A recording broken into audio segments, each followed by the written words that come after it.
0.02. 0.02%.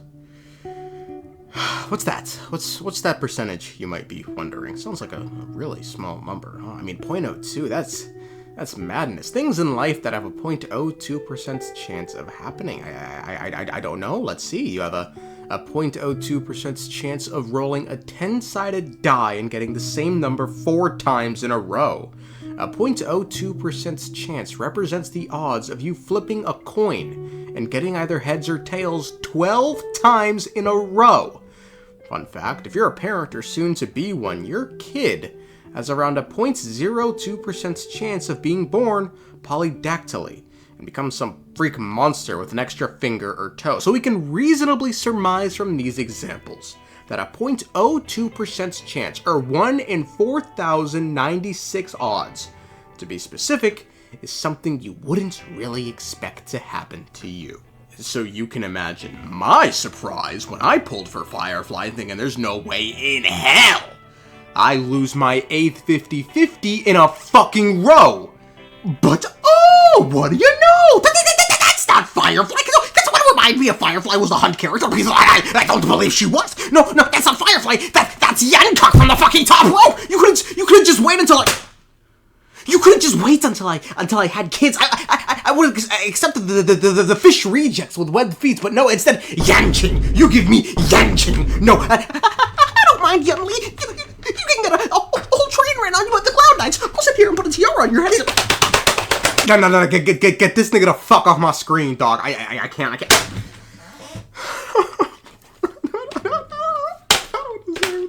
Guys, I, honest to God, hand over my heart, haven't won a 50-50 since Shenyun. I've pulled on every new character except for Bootil between Genshin and Star Rail. Hell, I even lost the 50-50 for Yinlin across the fucking space-time continuum and Wuthering Waves. I can't escape the curse, man. I can't wait to see what happens when I pull for Jinshi next week, man. That should be fucking thrilling. What makes this entire saga even more egregious is the fact that in Star Rail, I rarely pull on the weapon banner. I lost the 75-25 for Acheron's weapon, and then the very next weapon banner I pulled for was Firefly's. So you can imagine the fucking horror on my face when I pulled for Firefly's weapon, and again, yeah, so anyway, my mental was out the bin before I played this quest. Penacony story is seemingly over, for now. We got some awkward, but I guess wholesome send-off for Firefly, cute little Acheron scene. Sparkle being well, I guess it was revealed, wholesome menace to society, I guess. Our next confirmed planet's a glimpse at Sunday's harrowing future, but the most interesting thing to come out of this epilogue was the terminus in finality lore, between Jade hinting extremely hard that Elio's a follower or emanator of finality, and although not part of the main quest, with fucking Elegy is her name, I don't know what the fuck, a Creed Exequi, that's where I was going, also giving us a heap of additional info on Terminus. We're finally shining some light on perhaps the most mysterious, but certainly most confusing Eonin path. Also, her theme, by the way, and aesthetic is just sick. I love that gothic Victorian horror shit with the searing music. Sign me up for more of that, dog. Can't wait. Actually, the real highlight of this patch was the xianzhou Pepeshi cult side quest. That shit was comedy, dog. It gave me a good laugh during these dark and trying times. But as is usually the case, before we speak of the fun stuff we learned, we must recap to ensure we are all on the story starts with March yelling for us to wake up at the reverie in the real world. March informs us that during our slumber, the Stellaron was sealed, and news of this recent incident surrounding Enna's dream doesn't exist, as all the people in the dream simply had their memory of that period wiped. Somehow. They don't tell us how. Also, we get an inkling of March lore, whereby Yanchi reveals that during Enna's dream, a tentacle, kinky, was trying to dive into her memories, but upon realizing something else was there, the tentacle disappeared. Spooky, huh? Officially, the family said the Charmony Festival was attacked by a Stellaron, which is a weird-ass story, though. It's like saying a country was attacked by a nuke. Yeah, that's cool and all, but who fired the nuke? Who used the Stellaron? How are people accepting this shit?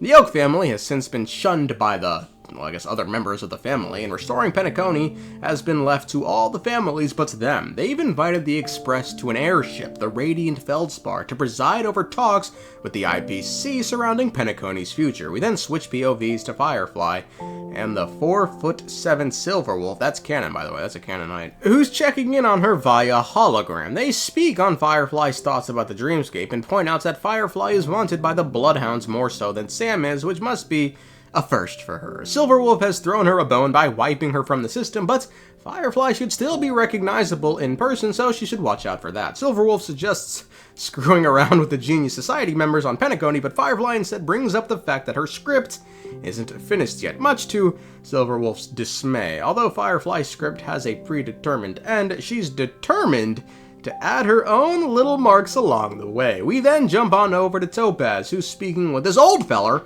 about the upcoming meeting between the IPC, who's being represented by Jade, and the family, who's being represented by Odie Alfalfa. We then get Sparkle lacking while organizing her detonators, and she soon corrects herself and throws on the correct voice before assuring us the family has rounded up all these detonators after a certain someone was handing them out all over Penacony. Jade then appears with her cornerstone and touches Topaz in a way that has already convinced me, that's right, to pull for her. I don't know though, could you imagine if this was like Opal touching a Venturine like that? Me personally, if someone could put his paws on me like this, I'd smack the shit out of it. We learn Odie has essentially just become the de facto leader of the family, so he will try to 1v9 the IPC for Penacony's future. It's also around this time I played my trap card, debit or credit, niggas, and summoned Firefly to join my party. We head to Odie's place, and the small orange invites us to sit down, and we learn, off rip, Odie is over 10 Amber eras old. Old fuck. Odie kindly tells the IPC to fuck right off of Penacony, but Topaz states the IPC can't ignore one of their executives being attacked and nearly killed, failing to bring up the fact that he tried to send Penacony to the Shadow Realm, so Acheron responded in kind by sending him to the actual Shadow Realm, saving everyone. Man, I hate these niggas, man. I hate them so much, dog. How is this leverage? No one filmed this nigga in the sky, just, oh, look at all the coins! Fuck me, bro. Odie says he wants to look past the IPC and take Penacony public so anyone can become a shareholder. Jade, in turn, decides to end negotiations there to ponder onto what to do next. We then hop back on over to the Nameless, and Welch states neither the family nor the IPC gaining full control of Penacony would be ideal. We learn the Dream Master, old Gopherwood, named still stupid, is dead and Sunday's in jail. Public distrust with the family is at an all-time high due to them failing to safeguard the Dream from an attack, but the finest NPC in the galaxy assures us people will soon embrace the sweet dream once more. Holy, Shioban, I think it's Shioban, mentions she hasn't seen Gallagher in a while and has a hunch he did what he wanted to do and won't be coming back. My nigga Gallagher talk. We make a farewell drink and then hop back on over to Jade and Topaz, where Jade asks Topaz to ready the sweet dew before she ventures back into Odie's den alone. However, before this, Jade spots Robin and checks up on her, where Robin mentions, with a weird face, they have a deal with one another, but that's all we get from that. In the meeting with Odie, we get a much more stern Jade, so much so it even catches Odie off guard. Jade states Odie isn't the only merchant to have watched over the market for 10 Amber eras, although I haven't a clue whether she's referring to herself or someone like Diamond. Jade then pulls some IPC fuckery and says half the news shows in the universe take orders from the IPC, and if Penacony tries to go public without going through old daddy here, there will be an announcement to the universe that's something along the lines of, the family can't protect you in the dream no more. Hey, you die, you die. Jade then states they can avoid this outcome that would leave Penacony worthless by having the IPC now 30% equity with no guarantee they won't want more at a later date.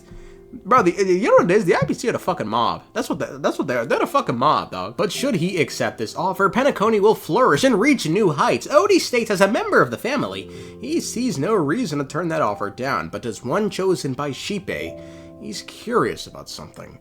Given Klepoth and Enna the order used to be close in days gone by, why then does the IPC wish to work with the Harmony rather than the order. Jade then says cause it's all about the Benjamins, but then plainly states, with the IPC's growing influence and monetary control, they are order, and the universe doesn't need two types of order. Which, I mean, she put her fucking cock on the table. I tipped the fuck out of that. That's it. That's a big dick answer right there.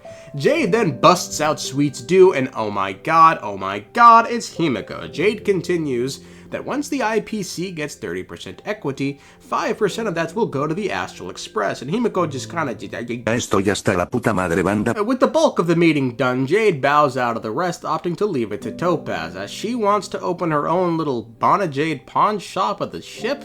Topaz inquires about some of the knowledge Jade was able to acquire, to which Jade states a lady concerned about the future of the Harmony approached her, and in turn, Jade will help her with something at a later date. This person should be Robin, given we know they have a deal.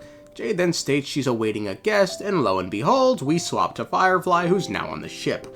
Firefly mentions she's here looking for a pawn shop that grants her any and all wishes. She eventually slithers her way to Lady Bonajade's place and introduces herself as Samuel. She states she wants to live, and in turn, will give up everything she has. Jade tells her to get to steppin', because clearly she has no idea what the word pawn means. And when Firefly then calls this a scam, Jade refers her to some past customers. In one of the cases, we see Hoyo realizing the only thing stopping them from being a $1 trillion company is their lack of the middle-aged female demographic. So they in turn now give us Candy Crush because that demographic loves that game like it's crack.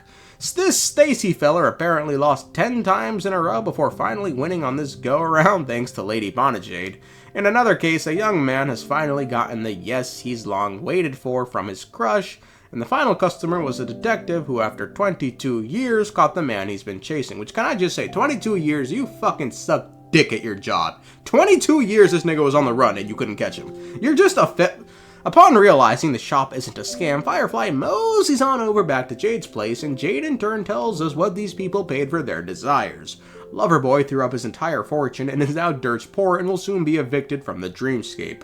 Lucky Stacy will become rich, sure, but her family and friends have cut off all ties with her, so she can't spend the money on things that really matter to her. This dogshit detective, realizing he was just fucking gapped to Kingdom Come, offered all his memories as a result. Bro, Jade is just, she's just a crossroad demon. Y'all ever seen Supernatural? She's just beginner Crowley. What is this, bro? Jade then reveals she knows Firefly's true identity, and not even as Sam, but bro, she read this nigga's identification robot code, bro. Jade reveals to us that entropy loss syndrome was encoded into the genes of every Sam to ensure they don't go rogue. This has only really been problematic now because this Sam unit has now embarked on her own life as Firefly and wants to continue living, but with Glamoth gone, and in turn those who made the disease and its cure also gone, she's got diddly. Firefly asks if the IPC has a cure, and Jade just sorta goes, yesn't. It's here Jade speaks of the Stellaron hunters treading the path of finality, heading towards destiny, but trying to go the other way. Jade is inviting the hunters to work with her, but not in an official capacity of the IPC. Firefly says she'll inform the others of Jade's offer, but then shoots a question over to Jade, asking her why she's taking such a big risk, given she must know Silverwolf is listening in and could expose her at any moment. We then get a shot of the Stonehearts. I count 9 outlines. I'm assuming Diamond is literally just the diamond, and they're hiding him from us, even his outline. How tragic. I don't know, Jade's little spiel about this was just the Stonehearts differ from the Hunters and the Express because the Stonehearts aren't as close with one another and are together for the sole purpose of each trying to get what they want. Stonehearts come and go, with the only real commonality among them being they all have great ambition, hence why Diamond is sharing with them the power of the Emanator. Firefly laments the shop couldn't give her what she wanted, but says if fate allows it, they will meet again. Detective Dumbass then walks in and gets his memories wiped, and in turn, nothing of value was lost. Back on over to the Trailblazer, we run into a few friends, like Bootil and Aventurine, who are now friendly. Boot Hill still looking for Oswaldo Schneider, head of the marketing department, and given they have long been rivals of Aventurine's own investment department, seems like he snitched like a little bitch when Boots Hill had the 9 at his dome. I don't know. We then run into Ratio, and in a scene that give Will Hunting a stroke, Ratio quotes a textbook. We then run into Topaz, who gives us a little bit of trivia, stating she doesn't have a transformation when using her Cornerstone like Aventurine does. Cornerstone's powers vary from person to person. Some can read people's thoughts and grasp their desires. Damn, imagine what someone could do with one of those. Surely not open a pawn shop.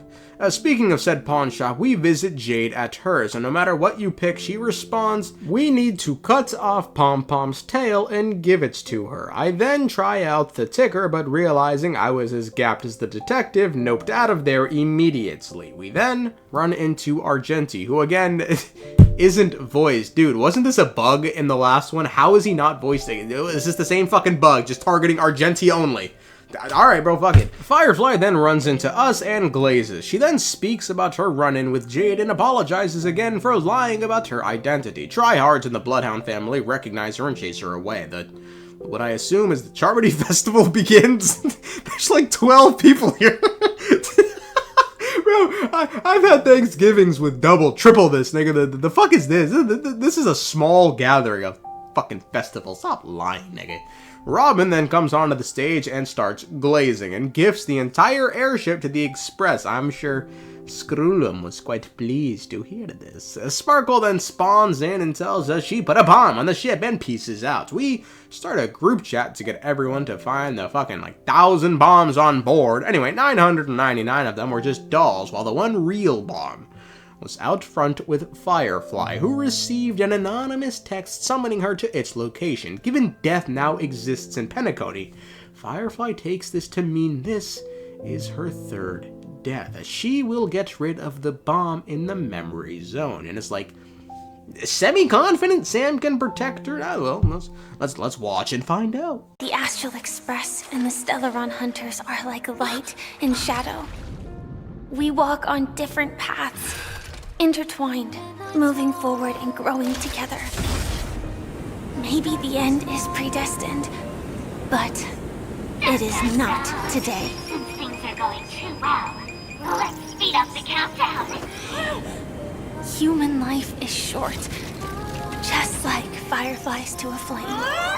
So if you have an answer in your heart, always remember, don't leave with any regrets. We have this right, don't we? Will paths converge neath the sun? A silent descent, melody sung.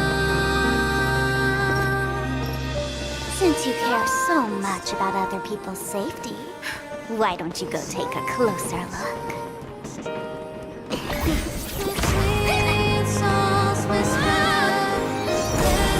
You see, everything is possible in this land of dreams. We each came here with our own goals and realized them in unimaginable ways. Regardless if the result was a sweet illusion or a bitter reality. It was an answer we longed for, day and night. So, why do people choose to slumber? I think it's as you said. Because in the end, we will wake up from our dreams. We cut to Acheron standing over the Big Three's headstones, and we soon pour one out to fucking everyone and everything we come across. March turns into Play-Doh for a bit, and when we say goodbye to Acheron, we brute force our way into the best ending. Uno reverse card her, use them red words against her.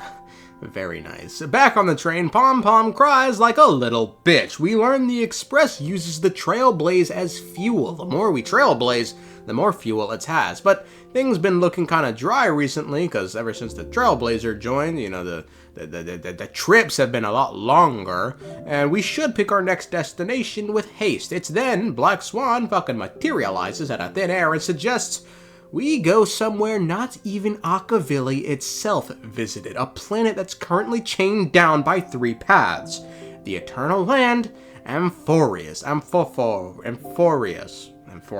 We then get one final scene with Jade and Sunday, showcasing Jade once again presiding over another prisoner. If I had a nickel, man. She informs Sunday he will be freed for a moment to experience life in the mortal world as he considers her offer of a trade as requested by Robin. In any case, the final bit of information we get is from Sparkle, who tells us the one who hired her to come to Penacony and do all this was Silverwolf, who wanted to ensure that Firefly's 3 deaths happened in the safest possible way. Sparkle gets a bag, Silverwolf keeps her friend. How sweet is that?